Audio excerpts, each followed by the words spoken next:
এটা ছিল ইভেন্টের পার্ট 2, যেখানে আমরা নীলদার আমন্ত্রণেই গেছিলাম। এবং নন্দী ফিটনেস আর হারকিউলিস স্পোর্টস কে অনেক অনেক ধন্যবাদ যে এত সুন্দর একটা ইভেন্ট অর্গানাইজ করার জন্য এবং প্রত্যেককে সম্মান সম্মান দেওয়ার জন্য। কাউকে এখানে কিন্তু ছোট বা কাউকে বড় করে দেখা হয়নি, সকলকে সমান সম্মান দেওয়া হয়েছে। সব থেকে বড় কথা, এখানে গিয়ে আমাদের পরিচয় হয়েছিল মিস্টার দ্রোণাচার্যা সংলাপ নাহা দার সাথে।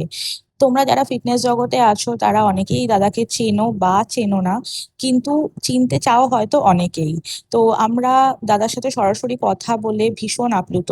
কারণ সত্যি মানুষ এতটাই মাটির মানুষ হয়, বা এতটাই ডাউন টু আর্থ হয়, এতটাই হাম্বল হয়।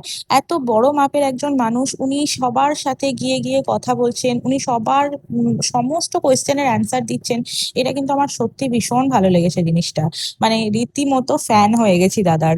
আর এখানে নীলদা কিছু স্পিচ দিচ্ছে। তো এই মেশিন লঞ্চিং এর ব্যাপারে এবং ফিটনেস এর ব্যাপারে, বডি বিল্ডিং এর ব্যাপারে, জিম কিভাবে এগিয়ে নিয়ে যাওয়া যায়, সমস্ত ব্যাপারে কিন্তু নীলদা খুব ভালো টিপস দিচ্ছিল। তো সবটা তো আমি একদম মনোমুগ্ধ হয়ে শুনছিলাম, আমি নয় আমরা সবাই অ্যাকচুয়ালি।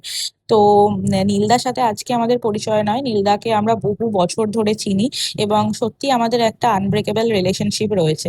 এরপর আমাদেরকে মানে এলিট ফিটনেসকে স্টেজে ডাকা হয়েছিল একটা বড় সার্টিফিকেট দেওয়ার জন্য, এবং অনেক গিফটস আমরা ওখান থেকে পেয়েছি। আর সব থেকে বড় কথা, সবকিছু পেয়ে আমরা ভীষণ আপ্লুত।